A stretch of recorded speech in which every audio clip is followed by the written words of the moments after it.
All right, now we're all here. I declare open this public meeting of the Senate Committee on Nuclear Energy for the inquiry into nuclear power generation in Australia. I'd like to begin by acknowledging the traditional owners of the land on which we meet and pay my respects to elders past and present and emerging. This hearing will be broadcast on Parliament's website, and the proof and official transcripts of the proceeding will be published on the committee's webpage. I now welcome Professor Mark Winfield and Dr Chris Greig to give evidence today. For the Hansard record, would you please state your name and the capacity in which you appear before the committee? You're just on mute there, Mark, or Mr Winfield. There we go. My name is Mark Winfield. I'm Professor of Environmental and Urban Change at York University in Toronto, Ontario, Canada, and I'm appearing as an individual. Chris Greig, Senior Research Scientist at the Andlinger Centre for Energy and Environment at Princeton University, and appearing also as an individual. Thank you. This hearing is a legal proceeding of the Parliament. The giving of false or misleading evidence is a serious matter and may be regarded as a contempt of Parliament. The evidence given today will be recorded by Hansard and attracts parliamentary privilege. Witnesses giving evidence from overseas should be aware, whilst they are entitled to the protections of parliamentary privilege in Australia with respect to the evidence they give, these protections may not extend to another country.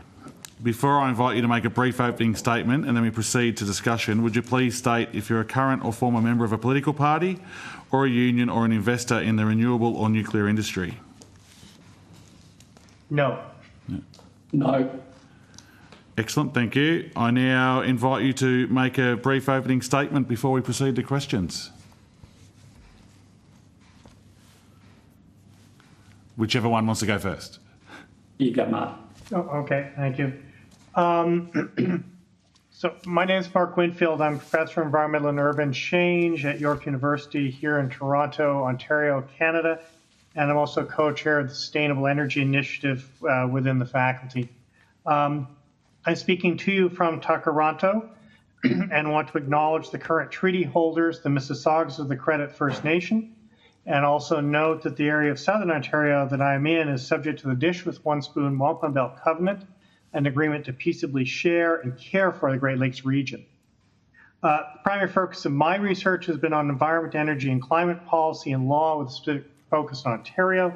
I'm the author of many publications on these themes, including Blue Green Province, the Environment Political Economy of Ontario, and co-editor of Sustainable Energy Transitions in Canada.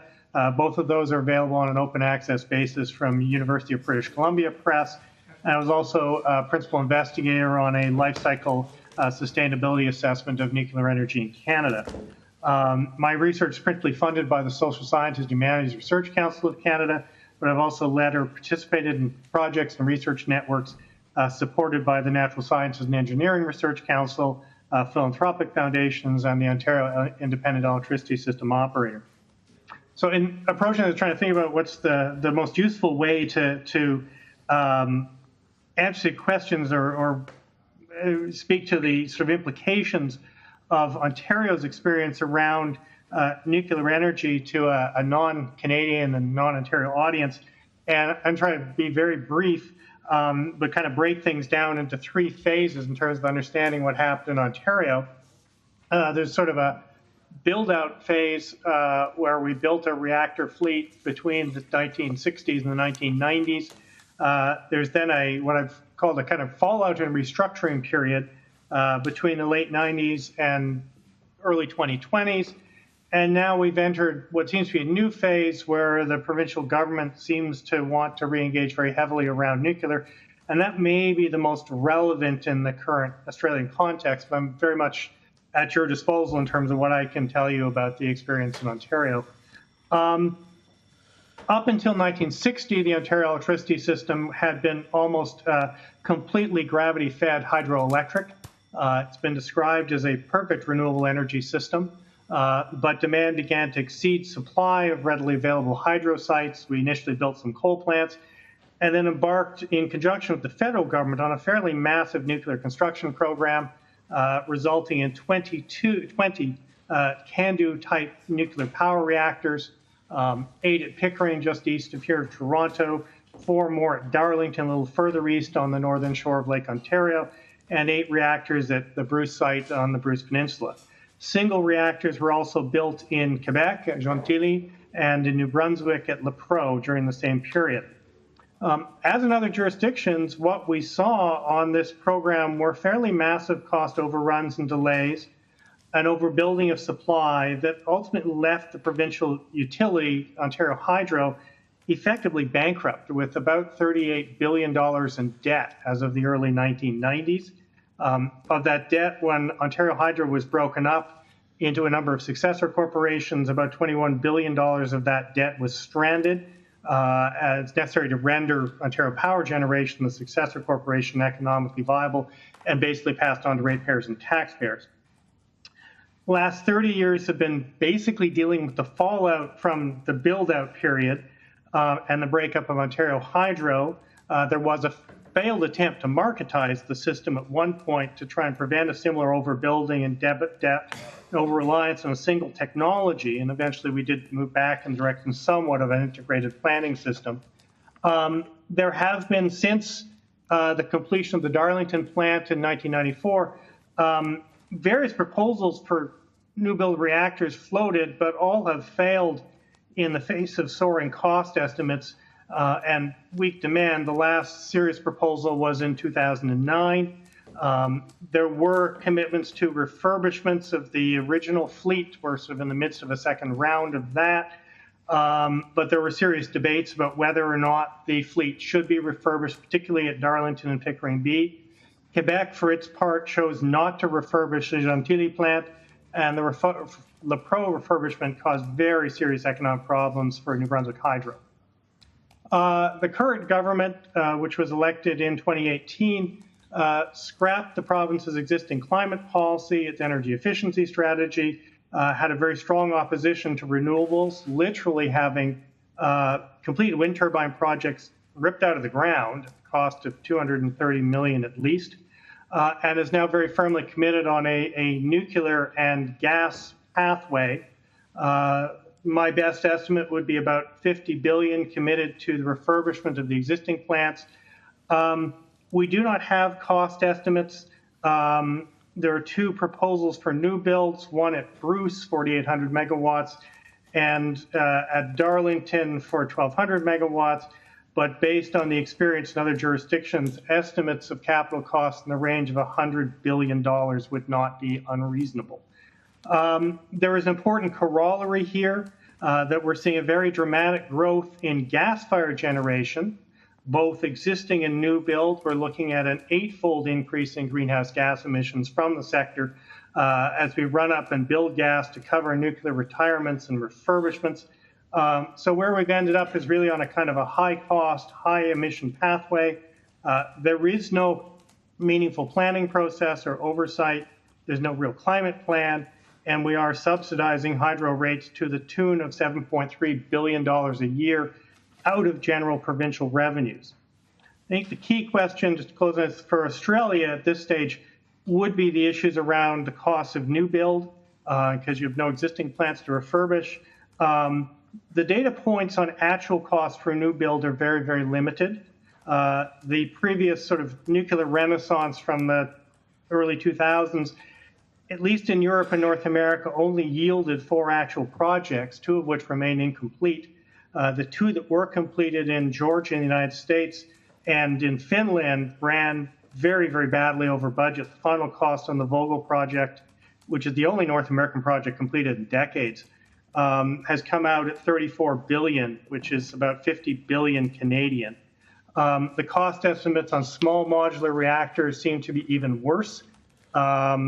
We just got figures from the Tennessee Valley Authority in the range of 25 billion Canadian for the 4 300 megawatt reactors that would be built at Darlington. The government itself has provided no specific cost estimates on these new builds. Capital costs are the key cost driver for nuclear. Easily given these kinds of capital costs, we're looking at delivered electricity costs in the 30 to 40 cent per kilowatt hour range, and transmission distribution costs have to be added to that. And one would also have to consider waste management, decommissioning, accident liability, a whole range of other costs.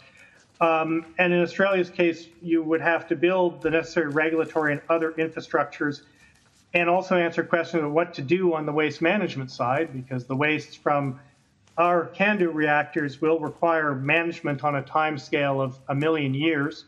And that question remains unresolved in our case, now 70 years down this nuclear pathway. And I think I'll close there, and we'll be happy to entertain any questions. Thank you. Thank you, Professor Winfield. Dr. Gehrig, would you like to make an opening statement? Dr. Gregg. Dr. Gregg, sorry. So I gave you where I am in Princeton before. I'm an unconventional academic. I spent almost 3 decades in the private sector. Half of that as the founder of a process technology company. I spent time as the CEO of a construction company, executive general manager of a mining company, a coal mining company in particular, and CEO of one of the world's first carbon capture and storage efforts. So I have a lot of experience developing, delivering, and operating large-scale industrial assets, including some first of a kind. I retired and joined academia in 2012, initially at the University of Queensland in Australia. I moved to Princeton in 2018, where I'm tenured. My main research focus is on trying to translate the science and modelling that academics apply to kind of configure the energy transition to the real world, focusing on 4 challenges. The sort of infrastructure delivery challenge, the financing challenge, the social licence challenge, and the workforce development, workforce expansion challenge. So that involves getting much more granular than the typical academic study would do. So I co-led a study called Net Zero America, which was a very granular projection of 5 pathways for the US to go to net zero in 2050. It was quite instrumental in guiding the policy formation here, but also attracted a lot of attention from media, from government, and from the private sector. I was also an investigator on the Net Zero Australia project, which was led by University of Melbourne, University of Queensland, and Princeton. So that was an interesting study different study because it actually decarbonised the export. So it decarbonised the Australian economy by 2050, but it also sought to substitute fossil fuel exports with clean carriers by 2060. And I also am currently co-leading similar projects in India, China, and Brazil. In terms of nuclear, so the other thing I should say is I'm an advisor to a number of companies, large industrial or energy companies who are trying to grapple with this transition that they are facing. Now, I'm not a nuclear power expert, a nuclear technology expert, but I do have a good understanding of the cost, performance, and time challenges, and I generally follow what's happening. I sit on the Sustainability Advisory Council for the Dow Chemical Company, who has committed to a small modular reactor project in Texas. And among the corporate partners that are sponsoring work I do is Google, who has also obviously entered into significant partnerships with small modular reactors. I would echo the things Professor Winfield said about cost and time. Highly uncertain, and it's very heterogeneous across the planet. So if you look at the US, it's true. The project in the Midwest, which was cancelled, the cost at completion estimate was started at $8,000, and I'm thinking US dollars here, a kilowatt, ended at 20,000. The forecast was 20,000 when it was cancelled. And you mentioned the Vogtle project, and that is sort of in the same kind of realm of cost. However, if we look at the United Arab Emirates, for example, they seem to be building for about $5,700 a gigawatt, but that's a large-scale project. And their time frame was roughly 12 years from final investment decision to commercial operating date. And so probably a 5-year period of feasibility studies and site selection in front of that. If you go to China, then the capital cost estimates are about half that. So you've got this enormous range of sort of anything from just below $3,000 a kilowatt in China to sort of $5,000 to $6,000 in the Middle East, to sort of getting up towards 15 to 20 to 25 even in the United States. If we look at the small modular reactors, you know, the people who are ordering them right now, Dow being one of them, and Google and Microsoft and OpenAI and Meta, they don't know what the cost is going to be yet, right? So these are all projects which are in the sort of scoping and pre-feasibility, and the suppliers, whether it's Kairos or Helion or X-Energy, are still kind of forming their views about cost. They have targets, but frankly, you know, none of us have any confidence in those targets. So we just don't know what they will cost. So that said, I'm on the record, and I think you're probably aware, of saying that I think the regulatory obstacles to deploying nuclear in Australia should be lifted. It is a clean, firm generation technology that I see no, and safe, that I see no credible reason that it should not be allowed to compete. That said, you know, I have no idea whether it would compete, whether you would find financiers to invest, how much they would cost, and how long they would take. Though you would have to say if the UAE took 12 years from FID, 16 years from initial conception, we would have to be looking at something longer than that typically in Australia. Happy to close there. Thank you, Dr. Gregg. Thank you. We'll go into questions now. My question's for Professor Winfield. By how much does Ontario subsidise its citizens' electricity, and how much does this contribute to the provincial deficit?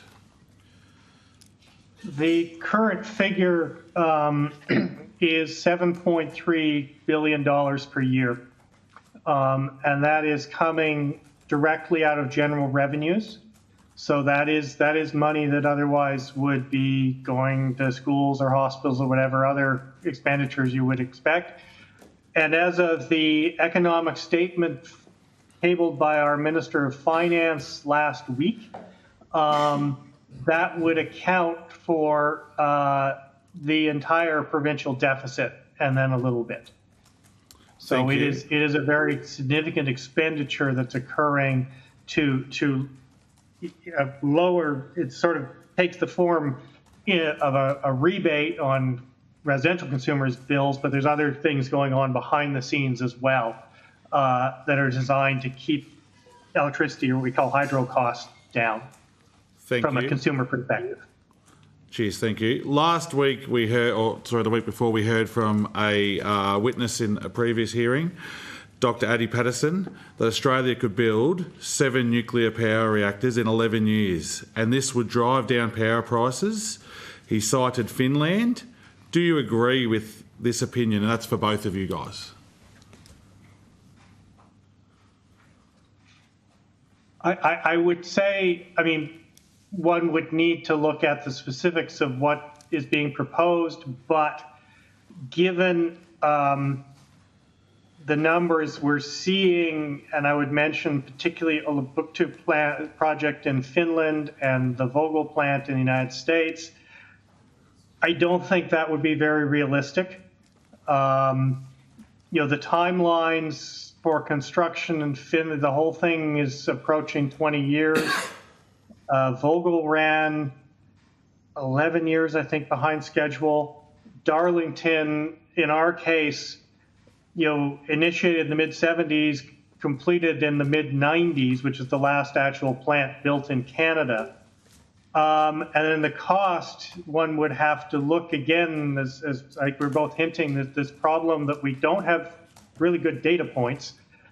But again, if you look at the costs associated with the 4 actual projects, of which Vogel is and the book 2 in Finland are the completed ones, the numbers do not inspire confidence, to put it mildly. I mean, to build 4 Vogel-type reactors at that cost in Ontario, allowing for exchange rates, which is sort of what's proposed at Bruce Seal, they haven't specified the technology, would put you in the $100 billion range.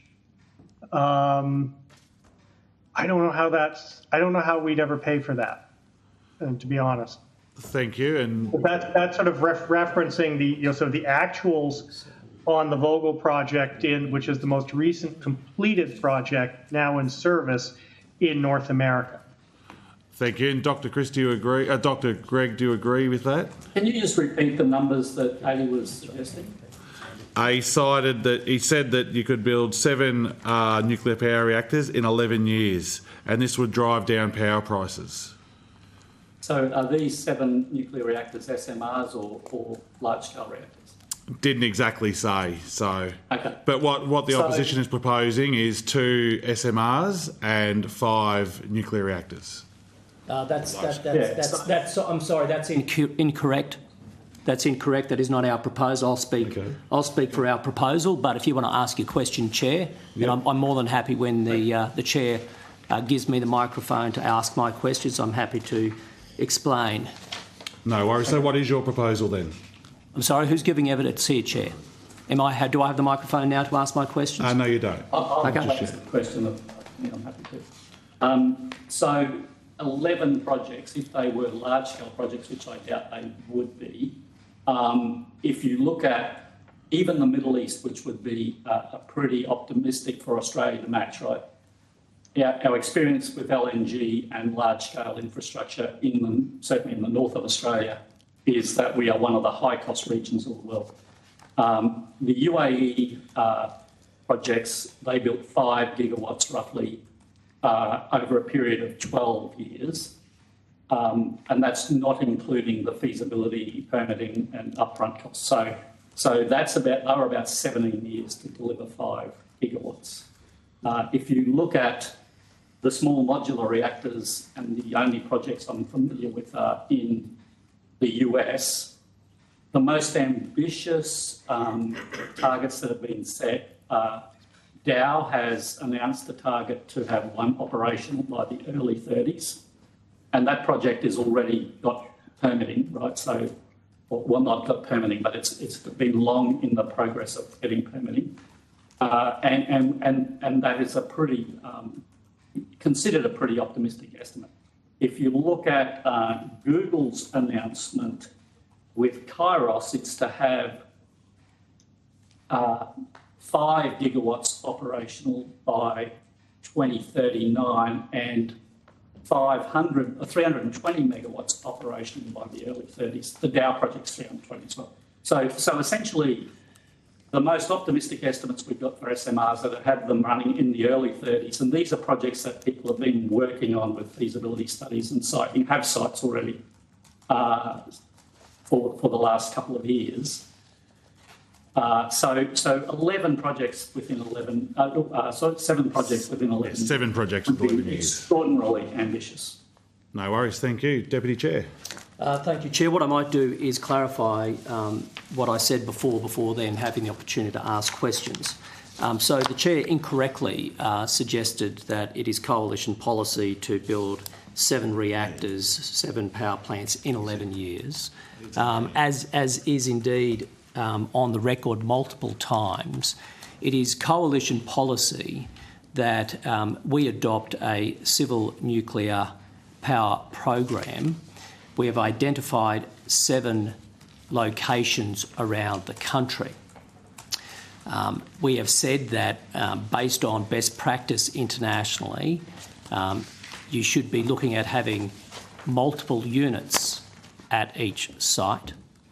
And the earliest possible electricity coming to the grid from the first unit of the first site, if it were an SMR, would be 10 years. If then it were to be a large reactor, it would be 2 or more years from there. The first electricity from the first unit to hit the grid, which is vastly different from what the Chair just suggested, of saying that it is our plan for there to actually be 7 power plants built entirely within 11 years. That is not our plan. I didn't say that at all. And I said I will that's not, what Dr. Adi and Patterson said. As for Dr. Chair. As for Dr. Adi Patterson, I think it's probably worthwhile that maybe through the Secretariat we get clarity on that. I don't want us to be verbalising, nor for me to be misinterpreting what he said. My interpretation of what he said was that in the event of Australia having a 7 power plant fleet to unroll, could those be delivered in 11 years? Not all at one time concurrently, but is there any reason why each of them would not be done in 11 years? To which he said that is possible. So if I can now, Chair, just go to my questions now that we've clarified that. Firstly, thank you very much, Professor Winfield and Dr. Gregg. I hope the time zone is not killing you.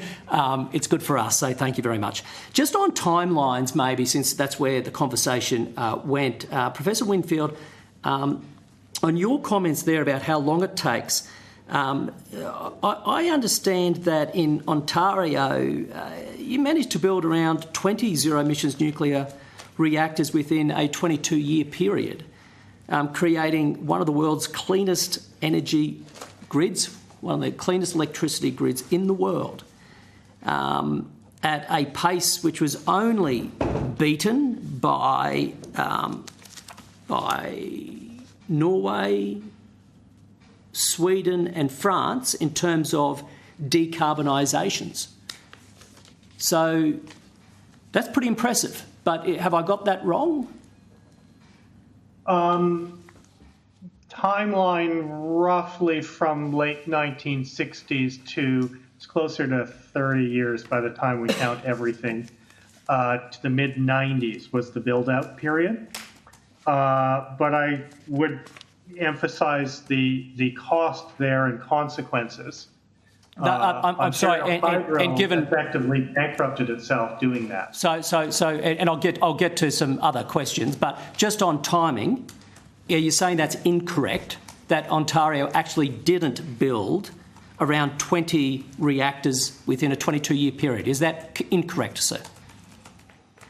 I would have to check the start dates on Pickering A. I mean, if you go back to Douglas Point, which is the first one, which is early 60s, it gives you more of a 30-year time frame.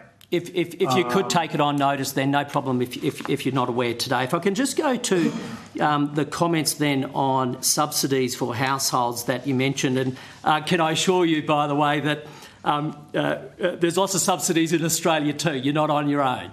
I'm from the state, or the province, if you like, of Queensland. The federal government here, just over the last year, has announced $3.5 billion in subsidies. In my state alone, we've probably got another $2 billion plus on top of that. I know that my own household, my wife and kids, well, probably about $1,300 is coming our way to subsidise electricity, so you're not on your own.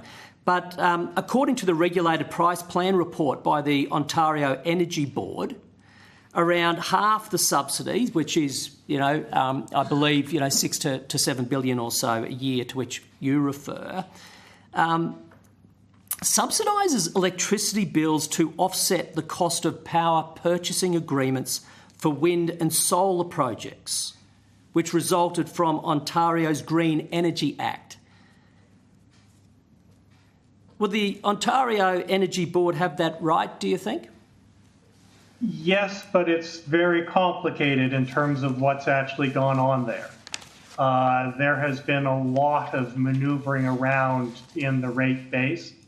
For reasons I don't fully understand, the government took the renewables off that component, which they off the rate base, and seems to be paying it directly for reasons that I don't understand. But Part of what's going on here, though, is that there is effectively an adder to the basic electricity rate, something called a global adjustment, which captures the capital costs of activities in the electricity sector. Now, that includes nuclear and it does include renewables.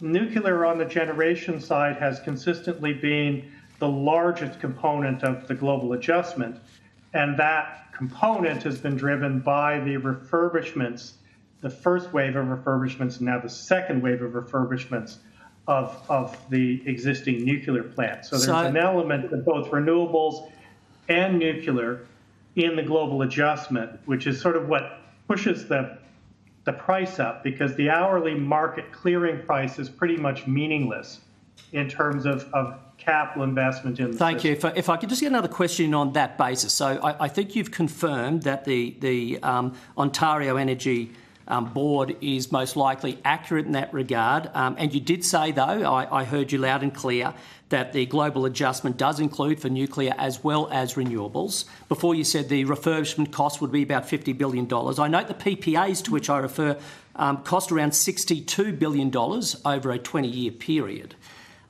You were recently featured in an article here in Australia in the Sydney Morning Herald, published on the 28th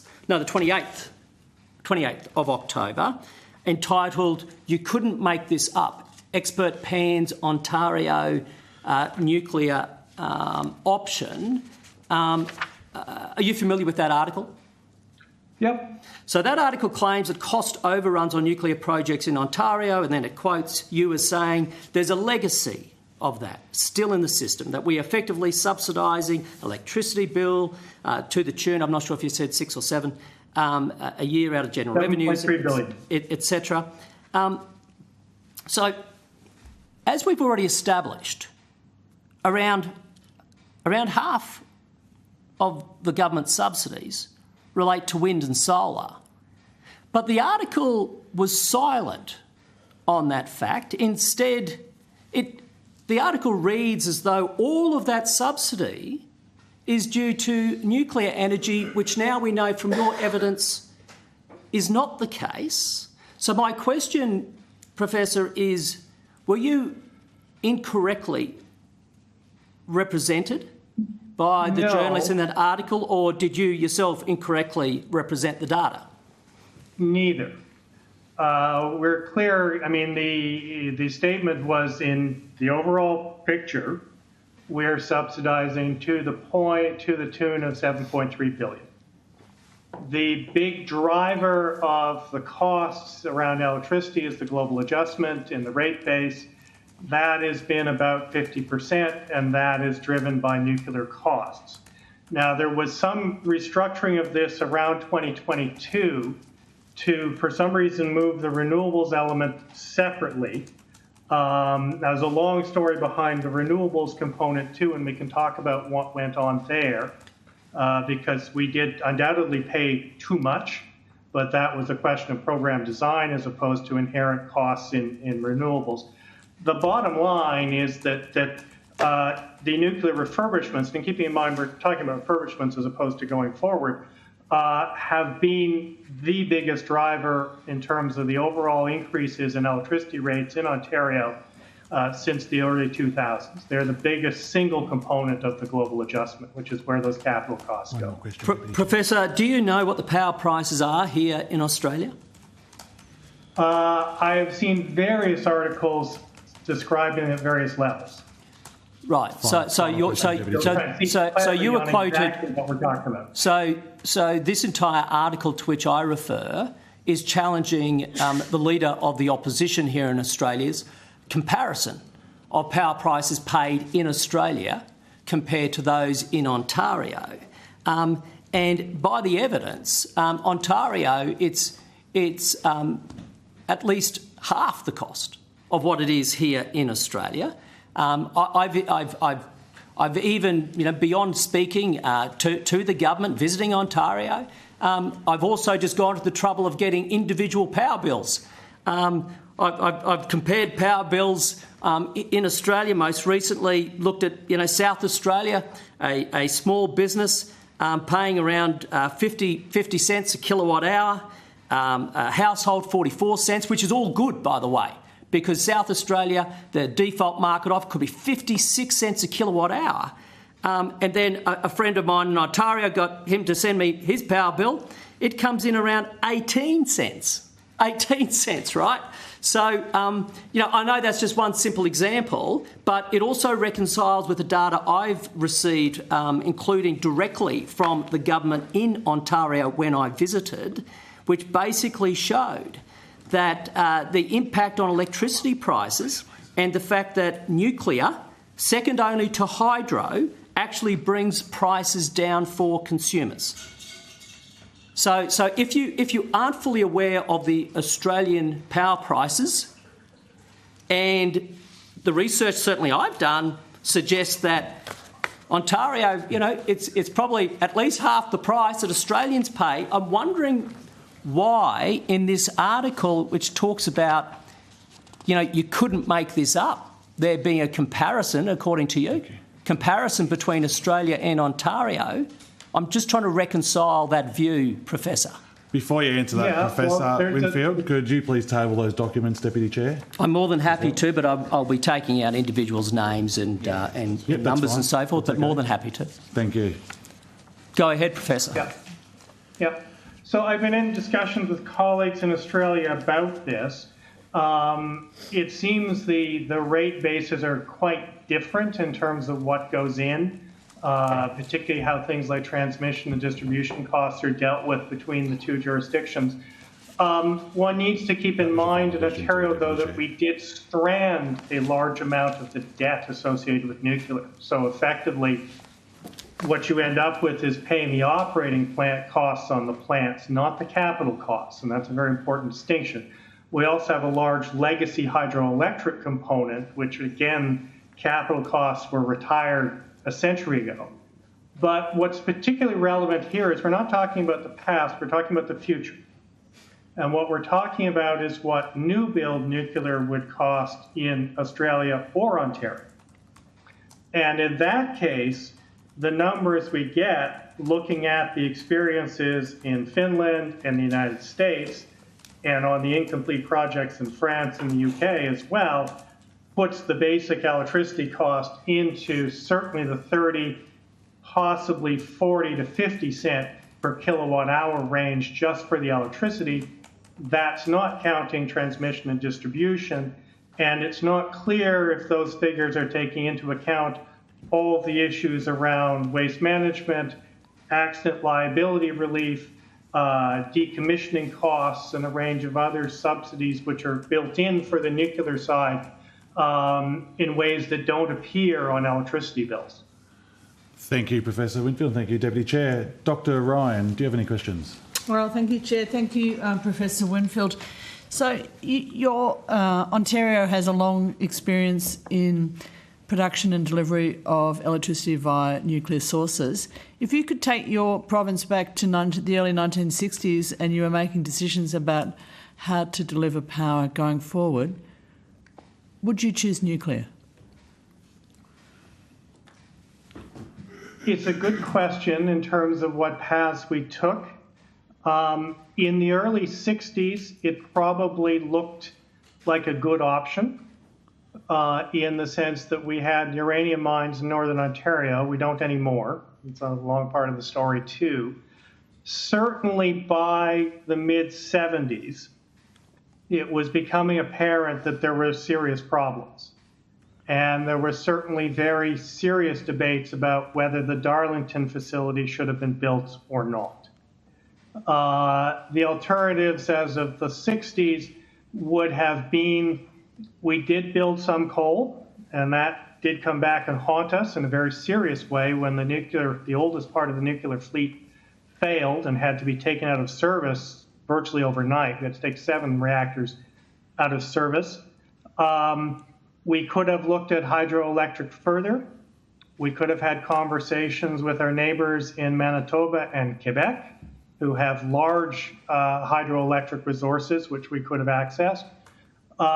We could have, although at that time we didn't really think in terms of energy productivity, but those are directions we might have taken as well. Certainly, I would say by the 1970s, by the time we were at the point where considering Darlington, there was a very, very serious debate about whether to continue down that pathway and whether that plant should be built at all. Okay, so I guess what my question is that with 60 years of experience of nuclear power, at the end of the experiment, or if you want to call it that, in Canada, you're unconvinced that it was the right decision for Canada to make at that time, or do you have an opinion regarding that? I think we're still dealing with the legacy. I mean, we bankrupted one provincial utility. We had another push to the edge. We have 3 million waste fuel bundles in storage at nuclear power plants that will require management on time scale of 1 million years, for which we have no management structure. They're sitting in swimming pools at Darlington and Darlington and Pickering at the moment, as they have been since the day they came out of the reactor. So I think it's kind of a speculative history kind of question about, well, what choices different might we have made before I was born in terms of what path we might have taken. I think certainly by the time I joined this conversation, which was somewhere in the 1990s, there were very, very serious questions about the path we'd taken. And when the question came up, should we refurbish and rebuild the existing reactor fleet versus taking other pathways, I was very definitely among those who were saying we really should be thinking about what alternatives there might be in terms of a way forward for Ontario at that stage. And indeed, we did quite detailed modeling around what those pathways might look like. Thank you. Thanks, Chair. Thank you, Dr. Ryan. Mr. Bennell. Thank you, Chair. I wanted to go to Dr. Gregg, if I could, please. Can I just clarify? So there's a figure of between 1.3 and 1.5 trillion dollars being cited in the Australian climate and energy debate. For example, the Australian newspaper has said Australia must find 1.5 trillion dollars by the end of the decade to meet 2050 green targets in an effort experts say would need to mirror the reconstruction of Europe after World War II. Can I clarify precisely what the number is modelling? That's modelling the capital cost that needed to be committed to be on a path to decarbonise both the domestic economy and the export economy. Right. So essentially, if you think about capital commitments, you commit capital that is going to be spent 5 years ahead on a project. So the number they're quoting is the actual level of capital commitment. Of that commitment, let's say 80 to 90% would be actually spent and assets in the ground. And the majority of it would be on the domestic system in 2030. Right. Because the exports don't really kick off until after that. I also just wanted to you did briefly mention this in your opening statement, but I just wanted to go back to it. And I wanted to get confirmation that Net Zero Australia's July 2023 media release says nuclear power should not be in our plants because it's too expensive and slow. Only a dramatic fall in costs and prolonged renewable constraints would prompt a rethink. And I just wanted to frame that on the basis also around the fact that you worked on the Net Zero America project paper using similar tools and found that nuclear made sense over there. So in one scenario, so actually in the case of Net Zero Australia, we did not allow nuclear to participate in the 5 or 4 core scenarios. And the reason was we were basing it on technologies which were available today. So in the absence of a regulatory reform that would allow nuclear in the system, it was excluded from those scenarios. That's not the case in the US. In the US, 4 of the 5 scenarios, well, one scenario had 0 nuclear, 3 of the 4 remaining scenarios had small amounts of nuclear and allowed the existing fleet to be life extended. And then one scenario, which we constrained renewable build rates to roughly 50% of the historical maximum, 35 gigawatts a year, then nuclear and CCS played big roles in that. It's kind of an artefact of modelling. If you don't allow a certain technology to grow at more than a certain rate, then you're forever going to the next available lowest cost option. So the other part of the statement for Net Zero Australia, so there's a reason why the core scenarios had no nuclear. What we then did is say, okay, let's allow nuclear to participate from 2035. And using what the current estimate levels are, nuclear didn't end up in the energy mix in a lowest overall system cost optimisation. If we halve the cost of nuclear, let's say to the levels that you might expect in the Middle East or or even China, then it did deploy, but to a limited extent. Now you've got to, even in the renewable constrained case in Net Zero Australia, these are still very courageous rates of expansion for renewables, which we haven't hit, haven't even gone close, right? So I think you've got to take the modelling for what it is. It's a least overall system cost optimisation model. It depends on the assumptions you put in. I think so long as, I don't necessarily stand behind the statement that we shouldn't build anything. Right? I think we should allow everything, but to compete. And if it's cost effective and there's a business case and you can mobilise the capital and the supply chains and the capacity, okay, let it go. Thank you for that. I just have one last question to Professor Winfield. I just want to go back to that comment you made earlier about 3 million waste bundles sitting in cooling pools. So how much waste has been generated per year from the reactors in Canada? It's about 85 to 90,000 fuel bundles per year. Wow. That would be spread over the operating reactor fleet. Do you know how many Coke cans that would be the equivalent of?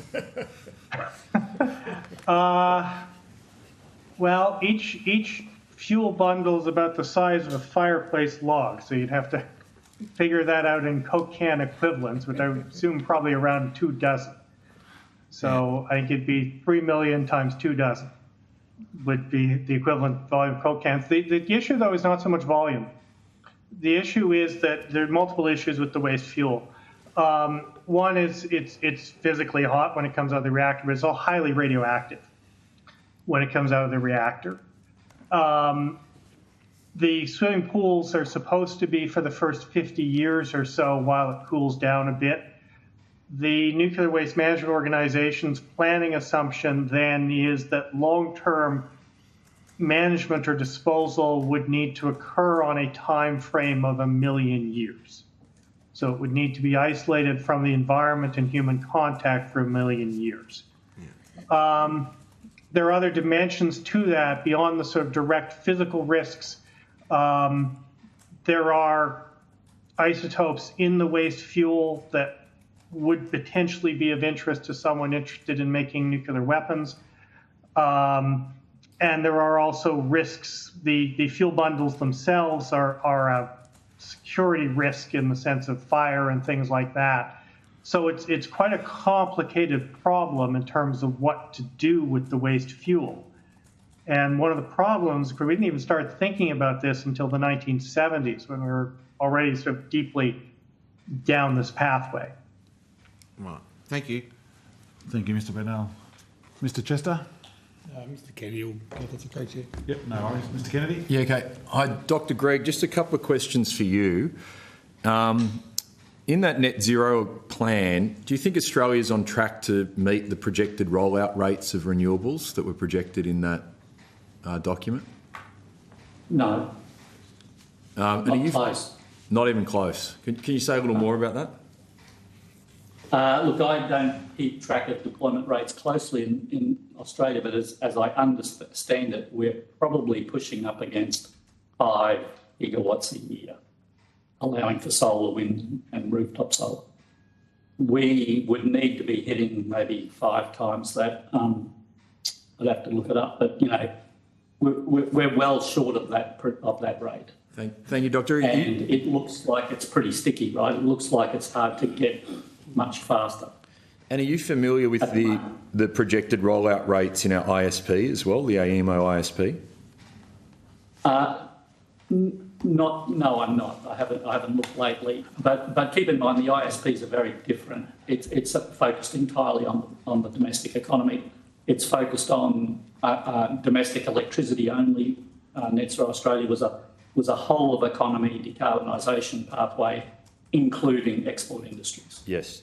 Well, they're not. Yeah, the ISP is, you know, in 2030, it's projecting onshore wind rollout rates will all be almost 500% more than they have ever been in Australia's history in that year, which I think they peaked around 2019-20. In your experience, do you think that's credible, you know, to be able to increase in the next 4 years by 500% what we've done ever? Not doing things the way we have traditionally done them. So this is something I do a lot of work on, not just on renewables, but on all sorts of technologies.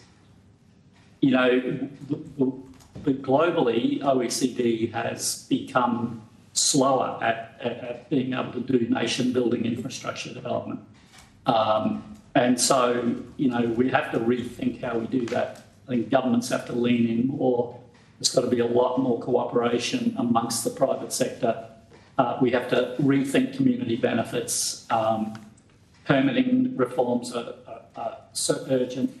So, you know, doing things the way we've done, we will miss these targets. And the same is true in the US and Europe, in my view. Yeah. So it's... yeah. And is that one of the reasons why you asked for a lift on nuclear? Because I know there was looking at deploying different technologies in some of the scenarios, enabling different technologies. But is it your view we should have all technologies competing given the challenge of actually getting to net zero? Yeah, that's exactly what I wrote in. I did an AFR op-ed maybe a few months ago, before the announcement of the position policy. I just think we're underestimating what tackling the climate challenge is. It's going to take all hands on deck. It's going to take all technologies, and it's going to take a lot stronger lean-in by both government and the private sector. And just on the Net Zero America report you worked on in the 5 different scenarios, what was the lowest cost solution scenario there?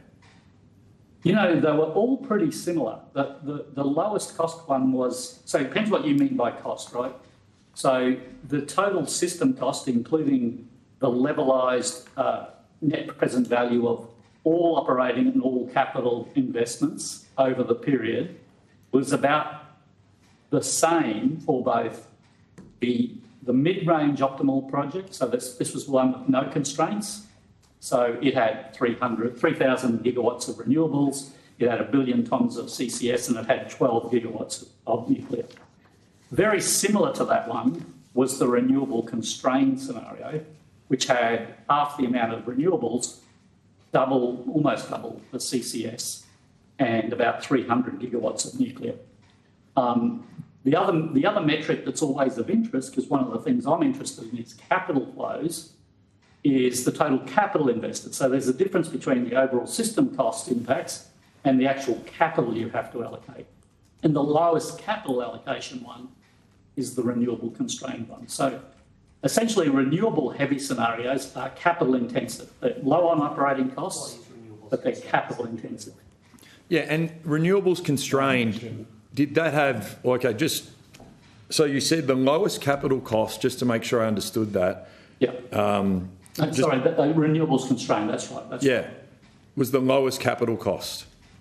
Yeah. And we're worried about capital cost extensively in Australia. So the lowest capital cost was renewables constrained. Just to clarify your answer there, that had nuclear in it. That was a large, renewables constrained meant big uptick of nuclear. It's not a question, I just want to clarify what you're saying. Correct. Okay. And, That's it, Mr. Kenny. We've got to get to some other questions as well. okay. Thank you. Mr. Perrott? Thank you. Question to Professor Winfield.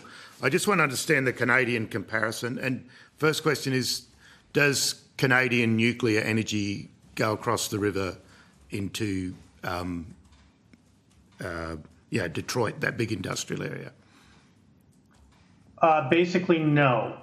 The only time we export to the United States significantly is when we're in a condition known as surplus baseload generation, which means that the minimum output from the system, which is defined by the operating nuclear plants, exceeds domestic demand. And indeed, in those situations, we've actually ended up paying a negative price. Okay. So we pay Michigan to take the power off our hands. So there's some cross-border, but it's not significant. The biggest significant cross-border relationship with the U.S. states has been those situations where we've had to offload the SBG. Okay. So that you've got, Canada has basically 7 sites, is that right? The 7 sites with 19 currently operating? No, 4 sites. Down to 4 now, basically. We're down to 4. There's 1 in New Brunswick, 3 in okay. Ontario. Okay. So those, the data suggests there's been 25 nuclear reactors over the last 35 years, all in basically southern Ontario, within about 120 kilometres of each other. It's like a very concentrated nuclear site apart from the New Brunswick one. Well, there were 22 actual power reactors, 20 in Ontario, 1 in New Brunswick, and 1 in Quebec. In Ontario, the Darlington and Darlington and Pickering, which between them are 12 reactors on the north shore of Lake Ontario to the east of Toronto. Yeah, they'd be within 50 kilometers of each other. The third facility is at Bruce, and that's a couple of 100 kilometers north up the Bruce Peninsula, at a place called Tiverton, which is on the shores of Lake Huron. Okay, so all close to water, plentiful supply of water. Okay.